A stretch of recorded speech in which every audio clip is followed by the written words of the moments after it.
But when the window was down, I went to throw it out the window, and when I did, it came back in the car and got everybody. Everybody got beat up. Yeah, Mama, thanks. And then that night, Peter decided he was going to start smoking. So we're at the concert, and he's smoking one right after the other. He smoked a half a pack of cigarettes. He was as green. I mean, he was sick. We laughed at him. He decided the next day he wasn't going to be a smoker. There you go.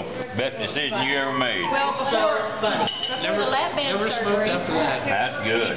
before the lap band surgery, they told him go live, drink, eat, whatever. Just get it out of your system now because you're not going to be able to drink alcohol after this, and blah, blah, blah. So he decided he's going to become an alcoholic.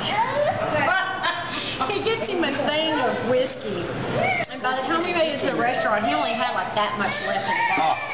And then when it got too complicated to mix and passing it to people, he was incapacitated, it got too difficult to mix it, so he just started pouring as much alcohol as he could fit in there and topping it off with Coke. Jackson's face. Well, he's going around the house. I love Coca-Cola. I love. When Jackson asked him what to drink, Daddy, how much do you love Coca-Cola now? Yeah.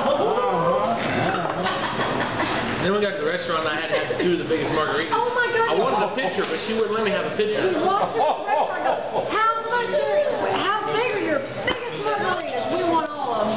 Oh God, we're a bunch of Armando. No, we're okay. You want me to help you do that? I don't want you to pull anything. I don't want anything to hit the floor over there.